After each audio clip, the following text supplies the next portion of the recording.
अनुपात कितना है 1:4 है। आयत की भुजाओं का अनुपात 1:4 दिया हुआ है, यानी कि भुजाओं का अनुपात क्या दिया है 1:4 दिया है। तो ये हो जाएगा x हो जाएगा, ये हो जाएगा 4x हो जाएगा। क्लियर है। अब कहा है कि जो परिमाप है आयत का वो क्या है 50 सेंटीमीटर है। कितना है 50 सेंटीमीटर है। तो आयत का परिमाप क्या होता है 2l + b होता है बराबर 50 सेंटीमीटर। 2l + b का मतलब क्या हो गया 2 l की जगह पे क्या हो जाएगा x + 4x बराबर 50 सेंटीमीटर। ठीक है। अब देखिए यहाँ पे 4x और x क्या हो जाएगा 5x, 5 × 2 = 10 यानी कि 10x क्या हो जाएगा 10x बराबर 50। x बराबर क्या हो गया 5 हो गया। x बराबर 5 हो गया तो एक भुजा हो गया आपका 5, एक हो गया 20।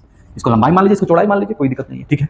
5 हो गया 20 हो गया। अब कह रहा है कि जो वर्ग का परिमाप है क्या होगा अगर क्षेत्रफल दोनों का सेम हो। क्षेत्रफल दोनों का सेम हो तो वर्ग का क्षेत्रफल होता है a² बराबर a² होता है तो कितना दिया है 5 × 10 यानी कि 100।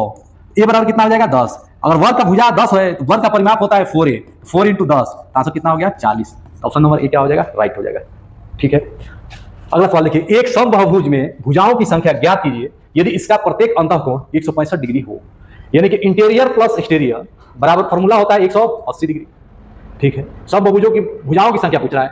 सबसे पहले आप एक्सटीरियर निकाल लीजिए, ये 165 है, इसको x मान लीजिए 180, ये कितना हो जाएगा 15 डिग्री। x कितना हो गया 15 डिग्री। आपसे भुजा पूछा है तो भुजा होता है 360 डिवाइड बाई एक्सटीरियर एंगल। तो 360 डिवाइड बाई 15 तो 15 दूना के 30, 15 दूना के 30 और 15 चौको 60 तो 24 क्या हो जाएगा आपका आंसर हो जाएगा। सवाल को समझिएगा, जब पूछेगा कि समबाहुभुज में भुजाओं की संख्या बताइए तो 360 बटे एक्सटीरियर होता है। बस यही आपको ध्यान देना है, भुजाओं की संख्या बराबर 360 बटे एक्सटीरियर। और ये फॉर्मूला क्यों लगा क्योंकि कहा है कि इसका प्रत्येक अंतःकोण 165 डिग्री है तो एक्सटीरियर एंगल निकालना पड़ेगा आपको। तो एक्सटीरियर एंगल निकालने के लिए फॉर्मूला क्या होता है बाह्य कोण अंतःकोण प्लस बाह्य कोण बराबर 180 डिग्री, वहां से निकल जाता है। निम्नलिखित में से कौन सी एक अभाज्य